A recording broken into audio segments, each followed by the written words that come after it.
Caminho a Cristo. Capítulo 13. Alegria no Senhor. Os filhos de Deus são chamados para serem representantes de Cristo, manifestando a bondade e a misericórdia do Senhor. Assim como Jesus nos revelou o verdadeiro caráter do Pai, nós também devemos revelar Cristo a um mundo que não conhece seu amor terno e compassivo. Assim como tu me enviaste ao mundo, disse Jesus, também eu os enviei ao mundo. Eu neles e tu em mim, para que o mundo conheça que tu me enviaste. O apóstolo Paulo disse aos discípulos de Jesus que eles eram manifestos como carta de Cristo, conhecida e lida por todos os homens. Por intermédio de cada um de seus filhos, Jesus envia uma carta ao mundo. Se você é um seguidor de Cristo, Ele envia por seu intermédio uma carta para a sua família, para o bairro e a rua em que você mora. Ao habitar em você, Jesus deseja falar ao coração daquelas pessoas que ainda não o conhecem. Talvez elas não leiam a Bíblia ou não ouçam a voz que fala através de suas páginas. Não veem o amor de Deus revelado em suas obras. Mas, se você for um verdadeiro representante de Jesus, é possível que, por seu intermédio, elas sejam levadas a ter um vislumbre de sua bondade e sejam atraídas para amá-lo e servi-lo. Os cristãos são colocados como portadores de luz no caminho para o céu. Eles devem refletir para o mundo a luz que brilha sobre eles, a qual vem de Cristo. Sua vida e caráter devem fazer com que as pessoas tenham a correta concepção de Cristo e seu serviço. Se de fato representamos a Cristo, faremos com que seu serviço se mostre mais atrativo, como na realidade é. Cristãos que enchem o coração de tristezas e pesares e que vivem se queixando e se lamuriando, passam aos outros uma ideia falsa de Deus e da vida cristã. Dão a impressão de que Deus não se agrada em ver seus filhos felizes, apresentando assim um falso testemunho a respeito de nosso Pai Celestial. Satanás exulta quando pode levar os filhos de Deus à incredulidade e ao desânimo.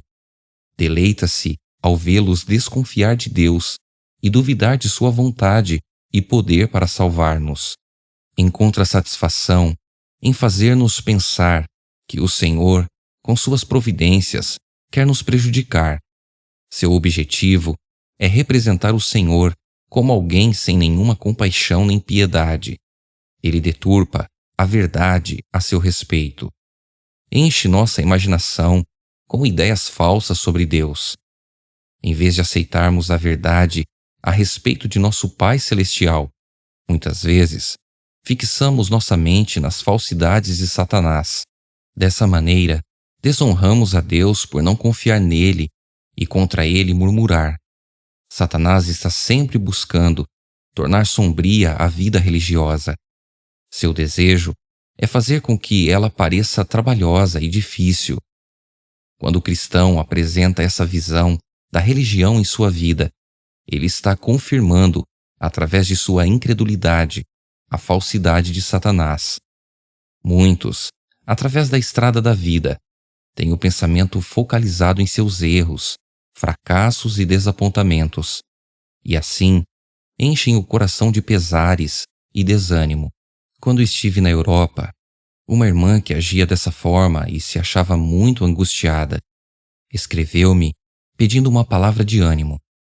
Na noite seguinte à leitura dessa carta, sonhei que estava em um jardim, e aquele que parecia ser o proprietário do jardim me conduzia por ele.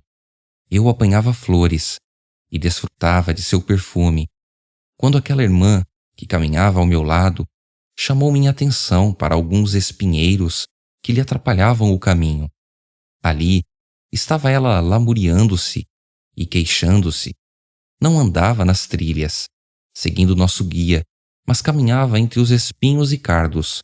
Ah, lamentava ela, Não é uma pena que este lindo jardim esteja estragado pelos espinhos? Então o guia disse: Não dê importância aos espinhos, pois eles vão acabar lhe ferindo. Apanhe as rosas, os lírios e os cravos. Não haverá alguns pontos brilhantes em sua experiência? Não terá experimentado preciosos momentos em que seu coração saltou de alegria em resposta ao Espírito de Deus? Ao olhar os capítulos da sua experiência de vida, será que você não vê algumas páginas agradáveis? Acaso não são as promessas de Deus como flores perfumosas que crescem a cada passo do seu caminho? Por que não deixar que sua beleza e suavidade encham seu coração de alegria?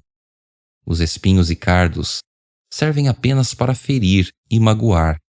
Se é isso que você colhe e apresenta aos outros, não estará dessa maneira desdenhando da bondade de Deus e impedindo os que estão ao seu redor de andar no caminho para a vida?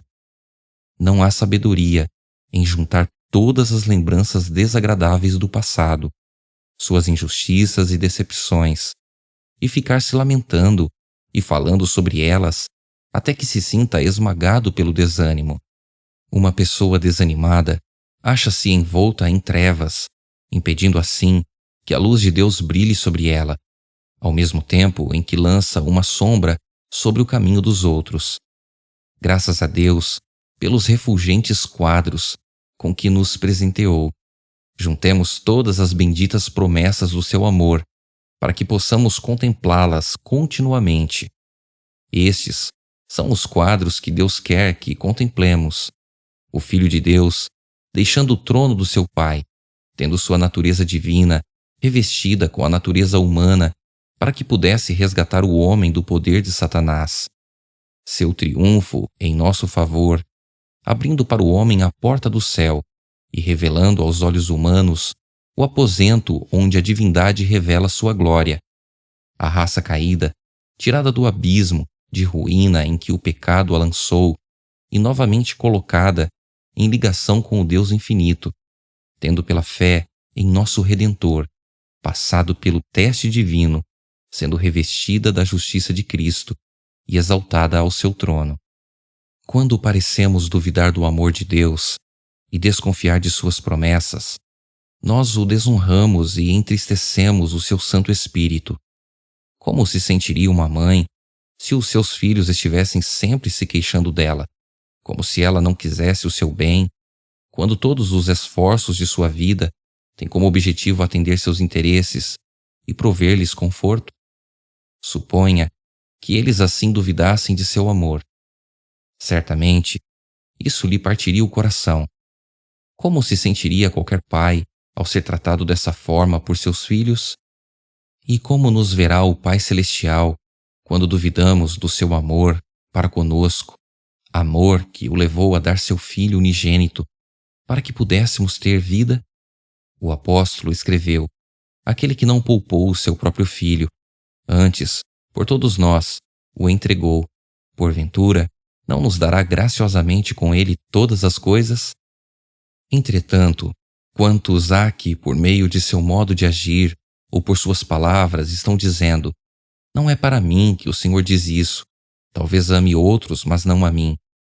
Tudo isso prejudica você, pois toda palavra de dúvida que pronuncia é um convite para as tentações de Satanás. Elas fortalecem sua tendência de duvidar e afastam de você os anjos ministradores. Ao ser tentado por Satanás, não deixe escapar uma só palavra sombria ou que expresse dúvida. Se você escolher abrir a porta para as sugestões do inimigo, sua mente se encherá de desconfiança e de questionamentos rebeldes. Se falar de seus sentimentos, cada dúvida que externar não somente influenciará a você mesmo, como também será uma semente que germinará e frutificará na vida dos demais. Talvez seja impossível neutralizar a influência de suas palavras. Você mesmo pode recuperar-se das tentações e dos ardis de Satanás, mas os outros, aqueles que tenham sofrido a sua influência, podem não ter oportunidade de livrar-se das dúvidas que você sugeriu. Como é importante que falemos somente aquilo que promove força espiritual e vida. Os anjos estão atentos para ouvir a espécie de relatório que você está mostrando ao mundo acerca do Mestre Celestial.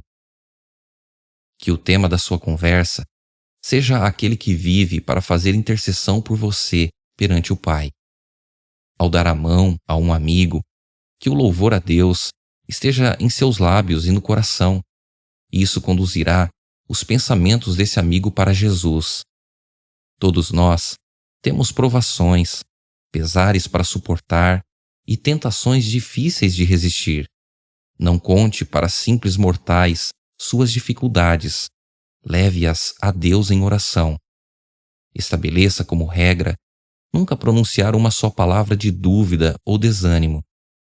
Você pode fazer muito para iluminar a vida de outros e fortalecer seus esforços através de palavras de esperança e de santo entusiasmo. Há muitas pessoas de coragem que se encontram dolorosamente opressas pela tentação, prestes a cair no conflito com o próprio eu e com as forças do mal. Não as desencoraje nessa luta tão árdua. Anime-as com palavras de encorajamento e esperança que as incentivem a permanecer no caminho. Desse modo, a luz de Cristo poderá resplandecer através de você. Nenhum de nós vive para si mesmo. Por meio de sua inconsciência e influência, outros podem ser motivados e fortalecidos, ou podem desanimar e alienar-se de Cristo e da verdade. Há muitos que têm uma ideia errônea sobre a vida e o caráter de Cristo. Pensam que ele era desprovido de calor e animação, que era sério, severo e triste. Em muitos casos, a experiência religiosa é pintada dessa maneira sombria. Com frequência, comenta-se que Jesus chorou, mas nunca o viram sorrindo. Nosso Salvador era de fato um homem de dores, ciente do que é padecer, pois abriu o coração a todos os sofrimentos humanos. Embora sua vida fosse cheia de abnegação e marcada pela dor e pelas preocupações, seu espírito não se abatia. Sua fisionomia não expressava desgosto ou descontentamento, mas sempre demonstrava uma paz serena. Seu coração era uma fonte de vida. Onde quer que fosse, levava descanso e paz, alegria e contentamento. Nosso Salvador era profundamente sério e intensamente zeloso, mas nunca sombrio ou entediado. A vida dos que o imitam deve ser plena de fervorosos propósitos. Eles exibirão um profundo senso de responsabilidade. Não darão lugar à leviandade, nem à alegria espalhafatosa, nem às grosserias. É a religião de Jesus que proporciona a perfeita paz. Ela não apaga a luz da alegria, não restringe o entusiasmo, nem oculta um rosto radiante e sorridente. Cristo não veio para ser servido, mas para servir. Quando seu amor está entronizado em nosso coração, seguimos o seu exemplo. Se mantivermos em nossa mente a lembrança dos atos desagradáveis e injustos dos outros, pensaremos ser impossível amá-los como Cristo nos amou. Mas, se nossos pensamentos estiverem focalizados no maravilhoso amor e na misericórdia de Cristo por nós, esse mesmo Espírito irradiará para os outros. Devemos amar e respeitar os outros, a despeito das falhas e imperfeições que não podemos deixar de notar. Devemos cultivar a humildade e desconfiar de nós mesmos. Devemos ter paciência com as faltas dos outros. Isso destruirá o egoísmo e nos dará um coração longânimo e generoso. Diz o salmista: confia no Senhor e faze o bem, habita na terra e alimenta-te da verdade. Confia no Senhor. Cada dia tem seus fardos, preocupações e dificuldades. Quando nos encontramos, prontamente começamos a falar sobre nossas dificuldades e provações. São tantos os problemas emprestados, tantos os medos abrigados, tantas as ansiedades expressadas, que nem parece que temos um Salvador misericordioso e amoroso, pronto a ouvir todas as nossas petições e a ser auxílio bem presente em tempo de necessidade. Algumas pessoas estão sempre com medo e envolvidas por dificuldades. A cada dia, são cercadas de evidências do amor de Deus e desfrutam das riquezas de sua providência, mas não estão atentas para as bênçãos presentes. Têm a mente voltada continuamente para as coisas desagradáveis que temem lhes sobrevir. Talvez até haja alguma dificuldade que, embora pequena, não permita que vejam as muitas coisas pelas quais devem ser gratas. As dificuldades que encontram, em vez de levar-lhes a Deus, sua única fonte de auxílio, os separam dele, pois provocam inquietação e queixas. Acaso nos faz bem ser assim, incrédulos? Por que deveríamos ser ingratos e desconfiados? Jesus Cristo é nosso amigo. O céu inteiro está interessado em nosso bem-estar. Não devemos permitir que as perplexidades e preocupações da vida diária nos obscureçam a mente e nos fechem o semblante. Se assim fizermos, teremos sempre alguma coisa a incomodar-nos e estressar-nos. Não devemos dar lugar à ansiedade, que nos deixa tristes e sem energia, e em nada nos ajuda a enfrentar as provações. Talvez seus negócios lhe causem preocupações e suas perspectivas sejam cada vez mais negativas. Pode ser que você esteja à beira da falência. Não desanime. Entregue a Deus suas preocupações e permaneça calmo e animado. Ore pedindo sabedoria para administrar seus negócios de maneira prudente e assim evitar o prejuízo e o desastre. Faça tudo o que estiver ao seu alcance para produzir resultados favoráveis. Jesus promete seu auxílio, mas não dispensa nossos esforços. Quando houver feito o melhor possível e depois de entregar suas preocupações a Deus, aceite de bom grado os resultados. Não é da vontade de Deus que seu povo ande curvado pelo peso das preocupações. Apesar disso, o Senhor não nos engana. Ele não nos diz: não tenha medo, pois não existe perigo algum em seu caminho. Ele sabe que há provações e perigos, e é sincero conosco. Não propõe tirar seu povo de um mundo de pecado e maldade, mas indica-lhe um refúgio infalível. Sua oração pelos discípulos foi: não peço que os tires do mundo, e assim que os guardes do mal. No mundo, diz ele, passais por aflições, mas tende bom ânimo, eu venci o mundo. No Sermão do Monte, Cristo ensinou a seus discípulos lições preciosas acerca da necessidade de confiar em Deus. Essas lições foram dadas para animar os filhos de Deus através de todos os séculos, chegando até os dias atuais, repletas de orientações e conforto. O Salvador apontou aos seus seguidores as aves do céu, entoando seus gorjeios de louvor, totalmente alheias às preocupações, pois não semeiam, não colhem, e o grande Pai supre suas necessidades. O Salvador pergunta: porventura, não valeis vós muito mais do que as aves? O grande provedor dos homens e animais abre sua mão e supre as necessidades de todas as suas criaturas. As aves do céu não lhe passam despercebidas. Não chega a colocar-lhes o alimento no bico, mas toma as providências necessárias para seu sustento. Elas têm que apanhar os grãos que ele espalhou, precisam preparar o material para construir o seu pequeno ninho, precisam alimentar os filhotinhos e, cantando, saem para suas tarefas, pois o Pai Celeste a sustenta. E não valeis vós muito mais do que as aves? Não tem você, como adorador inteligente e espiritual, mais valor do que as aves do céu? Não irá o autor da nossa existência, o preservador da nossa vida, aquele que nos formou à sua própria e divina imagem, suprir nossas necessidades, se apenas confiarmos nele? Cristo apontou aos seus discípulos as flores do campo. Elas cresciam em grande quantidade, resplandecentes na beleza simples concedida por Deus, sendo uma expressão do seu amor para com o homem. Considerai como crescem os lírios do campo. A beleza e simplicidade dessas flores naturais em muito superam o esplendor de Salomão.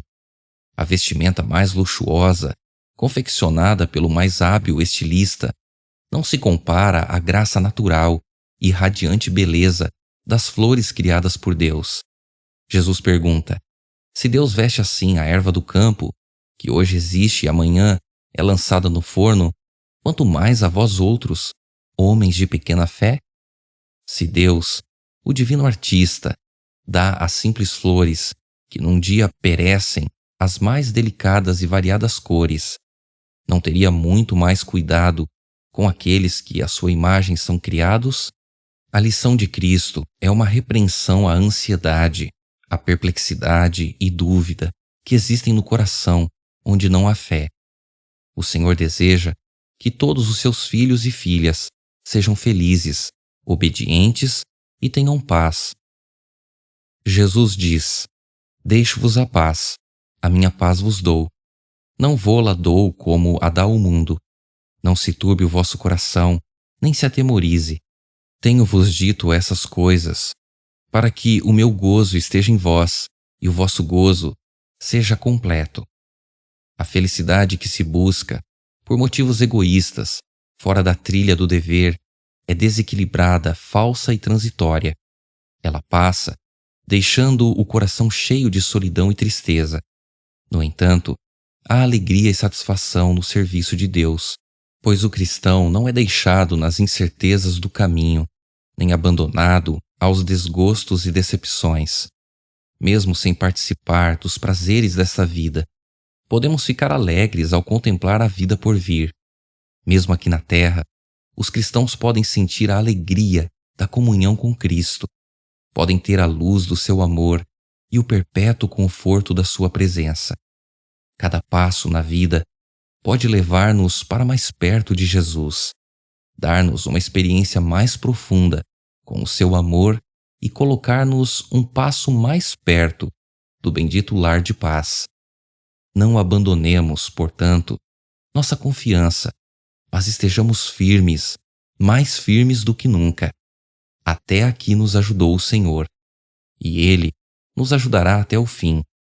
Olhemos para os monumentais pilares que nos fazem lembrar daquilo que o Senhor tem feito para confortar-nos e salvar-nos da mão do destruidor. Recordemo-nos das misericórdias que Deus tem nos mostrado, as lágrimas que Ele enxugou, as dores que suavizou, as ansiedades que aliviou, os temores que dissipou, as necessidades que supriu, as bênçãos que derramou. Dessa maneira, Ele nos fortalece para tudo o que se colocar à nossa frente, no que resta da nossa jornada. Não há como evitar novas perplexidades no iminente conflito. Mas podemos olhar para o que passou, bem como para o que ainda está por vir, e dizer: até aqui nos ajudou o Senhor. Como os teus dias durará a tua paz. As provações não serão maiores que as forças dadas a nós para suportá-las. E ao chegar aquele dia, os portões do céu se abrirão para receber os filhos de Deus. Dos lábios do Rei da Glória se fará ouvir a mais extraordinária das músicas: vinde, benditos de meu Pai, entrai na posse do reino que vos está preparado desde a fundação do mundo. Então, com alegria, os remidos serão recebidos no lar que Jesus lhes preparou. Ali, não terão a companhia de pessoas vis, de mentirosos, idólatras, impuros ou incrédulos, mas se associarão com os que venceram Satanás e, mediante a graça divina, formaram um caráter perfeito.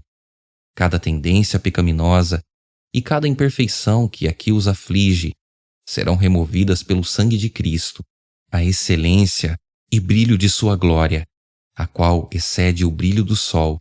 A eles serão comunicados a beleza moral e a perfeição de seu caráter, cujo valor é incomparavelmente superior à glória externa. Brilham através deles.